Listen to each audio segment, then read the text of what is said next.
स्वागत है आप सबका इस नए वीडियो पर। आज हम बात करेंगे NISM के म्यूचुअल फंड डिस्ट्रीब्यूटर एग्जाम को क्लियर करने के लिए मॉक टेस्ट देकर जो इंपॉर्टेंट क्वेश्चंस हैं उनको सॉल्व करने की कोशिश करेंगे। और हम इस वीडियो को हम बना रहे हैं दो पार्ट में। पार्ट 1 अभी मैं आपके सामने रख रहा हूं, पार्ट 2 इसके बाद आएगा। टोटल 60 क्वेश्चंस हैं। पहले हम 1 से 30 तक करेंगे और अगले वीडियो में आप देखेंगे 30 से 60 तक। तो चलिए स्टार्ट करते हैं क्वेश्चन नंबर 1 से। उम्मीद करता हूं आपको ये वीडियो पसंद आएगा। तो सबसे पहला क्वेश्चन आपके सामने है, Which of the following investment avenues does not offer income on a regular basis? ऐसे कौन से इन्वेस्टमेंट एवेन्यूज है जिनसे हमें रेगुलर इनकम नहीं होती? तो रियल एस्टेट से होती है, स्टॉक से होती है और डिबेंचर से होती है, लेकिन फिजिकल गोल्ड से आपको कोई भी इनकम जनरेट नहीं होती। तो आपका आंसर क्या होगा? Physical gold. Second question, which among the following asset categories can also be purchased for consumption purpose apart from investment? Consumption purpose मतलब ऐसे कौन से एसेट हैं जिनको मैं उपयोग करने के लिए भी यूज कर सकता हूं? तो डिबेंचर का मैं कुछ नहीं कर सकता, वो पेपर है, बॉन्ड भी पेपर है, स्टॉक्स भी पेपर है, लेकिन रियल एस्टेट मैं रह भी सकता हूं, रेंट पे भी दे सकता हूं और एज ए इन्वेस्टमेंट उसकी वैल्यू भी एप्रिशिएट होती रहेगी। तो इसका आंसर होगा real estate. The purchasing power of a currency changes on account of which of the following? जो आप करेंसी की प्राइसेस देखते हैं वो क्यों चेंज होती है? क्यों रुपया कमजोर या मजबूत होता है या डॉलर मजबूत या कमजोर होता है? उसका एकमात्र कारण होता है इन्फ्लेशन। Point number C. अब ये होता क्या है मैं आपको शॉर्ट में बता देता हूं। अगर आपकी करेंसी इंडिया की है, सपोज मेरी करेंसी इंडिया की है और इंडिया में इन्फ्लेशन रेट ज्यादा है, तो आरबीआई को इंटरेस्ट रेट बढ़ाकर रखना पड़ेगा। तो जिस कंट्री का इंटरेस्ट रेट ज्यादा होता है वहां की करेंसी डिप्रिशिएट यानी कमजोर होती है। तो एक ही कारण है जिस कारण से करेंसी प्राइस फ्लक्चुएट करेगी और वो है इंटरेस्ट रेट्स। और इंटरेस्ट रेट्स किसके ऊपर डिपेंडेंट है? इन्फ्लेशन के ऊपर डिपेंडेंट है। इसलिए आपका आंसर यहाँ पे क्या होगा? इन्फ्लेशन। हम जब बात कर रहे हैं कंपाउंड इंटरेस्ट की तो कंपाउंड इंटरेस्ट नहीं होगा, इन्फ्लेशन होगा। कंपाउंड इंटरेस्ट अलग है और इंटरेस्ट रेट्स अलग होते हैं। So question number 4, what is the real rate of return? Return that investor gets after payment of all expenses, return that investor gets after taxes, return that investor gets after adjusting the risk, return that investor gets after adjusting inflation। तो आपका point number D है real answer. सही answer क्यों है? दो type के आपको rates मिलेंगे, एक मिलेंगे नॉमिनल रेट्स और एक मिलेंगे रियल रेट्स। तो अगर मैं कहता हूं कि मेरा नॉमिनल रेट ऑफ रिटर्न है 9%, जो कि मुझे पब्लिश किया हुआ दिखेगा, लेकिन इंडिया में सपोज इन्फ्लेशन चल रहा है 7% का, तो आपका जो रियल रेट ऑफ रिटर्न आ रहा है या रियल इंटरेस्ट रेट्स आ रहा है वो कितना आ रहा है? 2%। तो ये ज्यादा इंपॉर्टेंट होता है बजाय नॉमिनल के। देखिए अगर मुझे एक जगह 9 मिल रहा है और मेरा इन्फ्लेशन है 7, तो मुझे रियल रेट ऑफ इंटरेस्ट आ रहा है या रिटर्न आ रहा है 2%। एक और जगह है जहां पे मुझे 7% का रिटर्न ही आ रहा है, नॉमिनल रिटर्न, बट वहां का इन्फ्लेशन रेट मात्र 4% है, तो उसका रियल रेट ऑफ रिटर्न 3% है। तो ये ज्यादा मायने रखता है।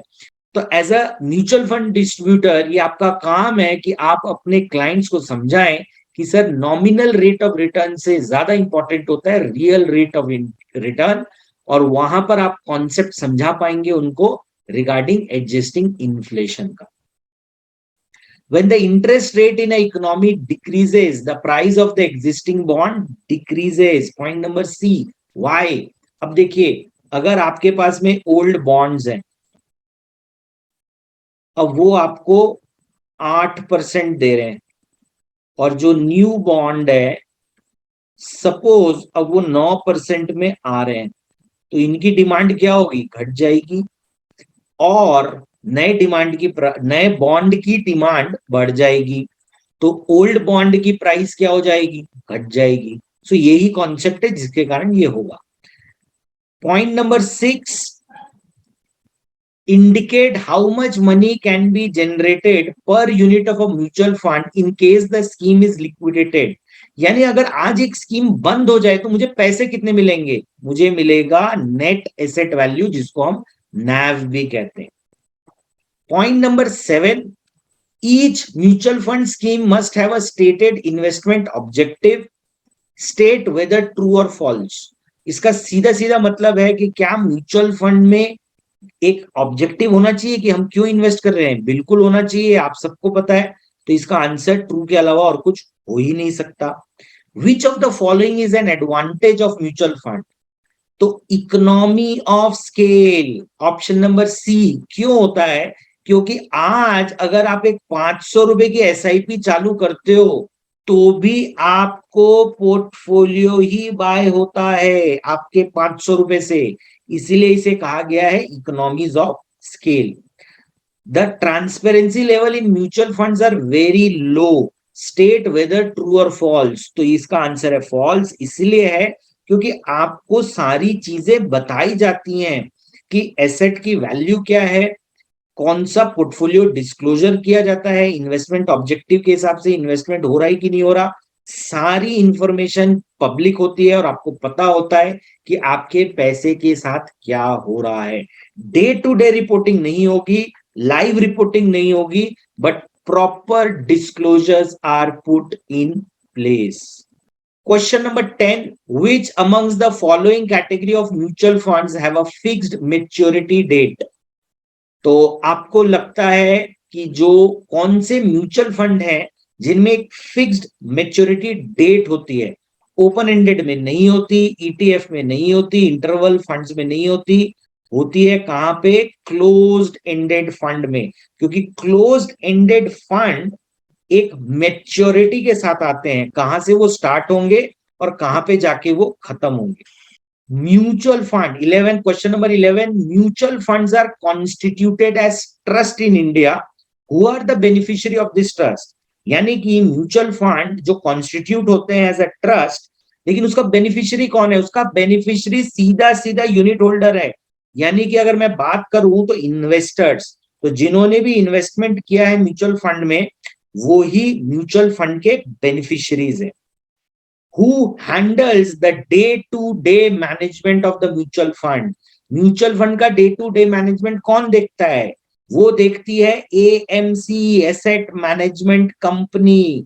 तो जो एसेट मैनेजमेंट कंपनी होती है उनका काम होता है डे टू डे एक्टिविटी देखना। तो दोस्तों आप एक चीज आप मुझे बताइए, अभी हम पहुंच चुके हैं क्वेश्चन नंबर 12 तक। क्या आप चाहते हो कि मैं आपको एक पीडीएफ शेयर करूं जहां पे ये क्वेश्चन बैंक हो और आप अपनी सुविधा के हिसाब से इस क्वेश्चन बैंक को सॉल्व कर सको या इसे रिवाइज कर सको? तो अगर इसका आंसर हाँ है तो नीचे कमेंट सेक्शन पे यस टाइप कीजिए और मैं आपको ये पीडीएफ दे दूंगा।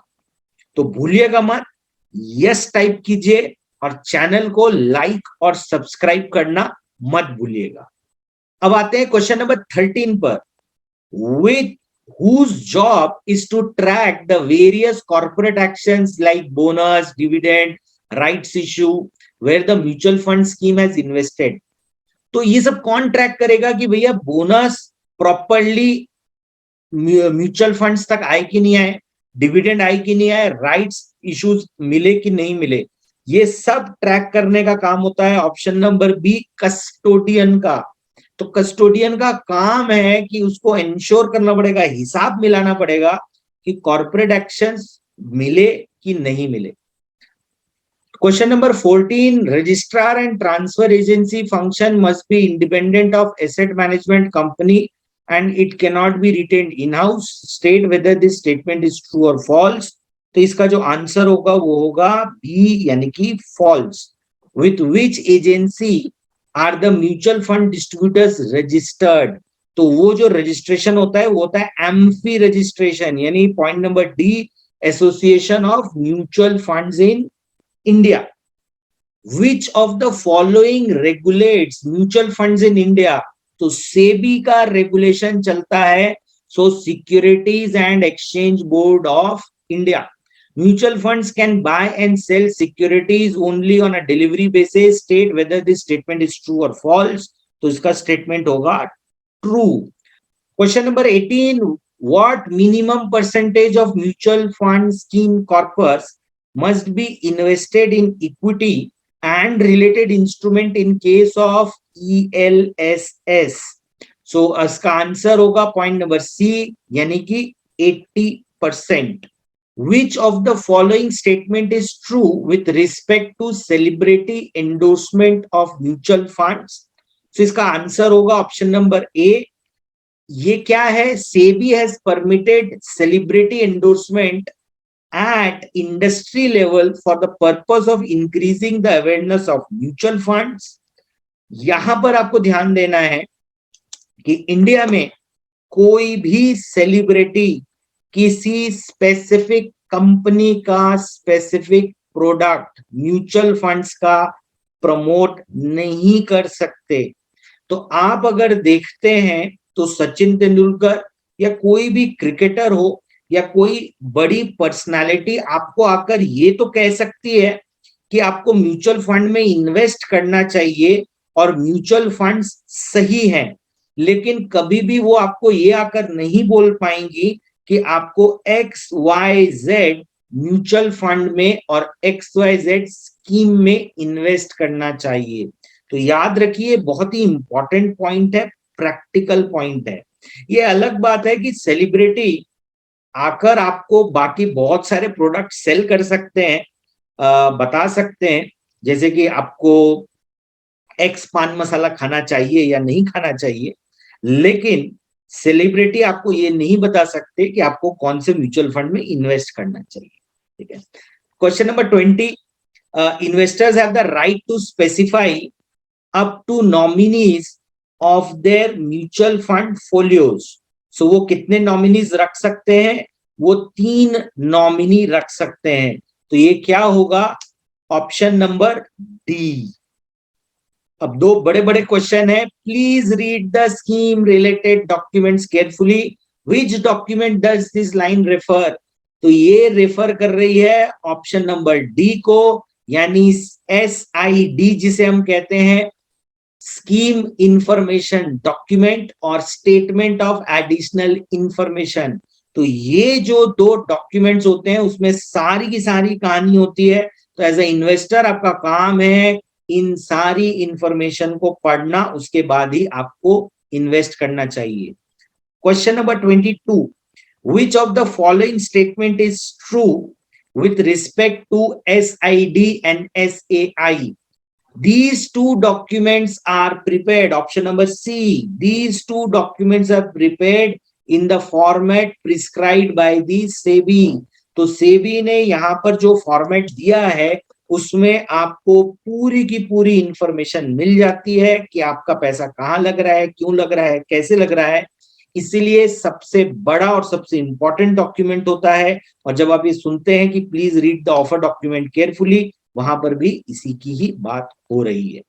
How often, question number 23, how often should the Kim that is की इंफॉर्मेशन मेमोरेंडम बी अपडेटेड? यानी ये जो की इंफॉर्मेशन मेमोरेंडम है जिसे हम किम कहते हैं, उसे एटलीस्ट साल में 1 बार अपडेट करना होता है. इसलिए आपका यहां पर आंसर होगा option number C, at least once a year. अब हम आते हैं क्वेश्चन नंबर 24 पे. As per SEBI guidelines how often should the mutual fund scheme portfolio be published? Minimum half yearly. लेकिन आपको भी पता है इससे भी कम समय में आपको स्कीम के पोर्टफोलियो मिल जाते हैं. Which among the following is not a statutory document. तो बाकी देखिए, अगर आप देखेंगे SAI, SID और किम, ये तीनों के तीनों मैंडेटरी डॉक्यूमेंट है, और फंड फैक्ट शीट एक इंडस्ट्री प्रैक्टिस है। तो जब आपको फैक्ट शीट मिलती है वो इंडस्ट्री प्रैक्टिस है, लेकिन जो रेगुलेटरी डॉक्यूमेंट्स हैं वो होते हैं SAI, SID और KIM. Question number 26, only individuals are allowed to distribute mutual funds in India, state whether true or false। no, आप इंडिविजुअल हो, बॉडी कॉर्पोरेट हो, पार्टनरशिप हो, आप सब अलाउड हो म्यूचुअल फंड को डिस्ट्रीब्यूट करने के लिए। तो ये आंसर है फॉल्स, यानी option number B. Question number 27, mutual fund distributor certification exam offered is required for becoming a mutual fund distributor. तो ये आपको कौन कराता है? याद रखिए, पहले एमफी कराता था, लेकिन आज की डेट में जो आप एग्जाम देंगे वो देंगे NISM का। तो NISM यानी national institute of securities market, ये ऑफर करते हैं आपको MFD का certification exam. Question number 28, in what form do mutual fund distributors earn revenue? तो ये अर्न जो करते हैं म्यूचुअल फंड डिस्ट्रीब्यूटर रेवेन्यू, वो होता है commission from mutual funds for distribution of the scheme. तो म्यूचुअल फंड डिस्ट्रीब्यूटर को जो कमाई होती है वो कमाई होती है कमीशन से, यानी ऑप्शन नंबर ए। अब हम आते हैं क्वेश्चन नंबर 29 पर। Mutual fund distributor can only earn an upfront commission from the mutual fund, state whether true or false। तो ये आंसर है फॉल्स, क्योंकि उनको अपफ्रंट कमीशन नहीं मिलता, उनको आज जो भी मिलता है वो ट्रेल कमीशन मिलता है। लास्ट क्वेश्चन जो आज के लिए हम करेंगे अभी के लिए, वो है question number 30। Mutual fund distributors earn no commission when the investor choose to invest in direct plan. जी हाँ, अगर वो डायरेक्ट प्लान को चूज करते हैं तो कोई भी जो डिस्ट्रीब्यूटर है उन्हें कोई भी कमीशन नहीं मिलता, यानी कि ये हुआ ऑप्शन नंबर ए। तो दोस्तों, उम्मीद करता हूं कि आपको एक आइडिया लगा होगा कि ये जो फर्स्ट 30 क्वेश्चंस हैं ये किस तरीके से हमें अप्रोच करने चाहिए और ये क्वेश्चंस के आंसर्स क्या हैं। तो अगर आपको ये वीडियो अच्छा लगा है और अगर आप चाहते हो कि मैं आपको इसका PDF शेयर करूं आपके साथ, जहां पे सारे के सारे 60 क्वेश्चन एक साथ आपको मिले, तो नीचे दिए हुए कमेंट सेक्शन पे यस टाइप कीजिए, YES यस, और मैं आपको आपका PDF आप तक पहुंचा दूंगा। तो चलिए इंतजार कीजिए हमारे सेकंड पार्ट का, जहां पर हम बात करेंगे कि क्वेश्चन नंबर 31 से 60 को किस तरीके से सॉल्व किया जाए।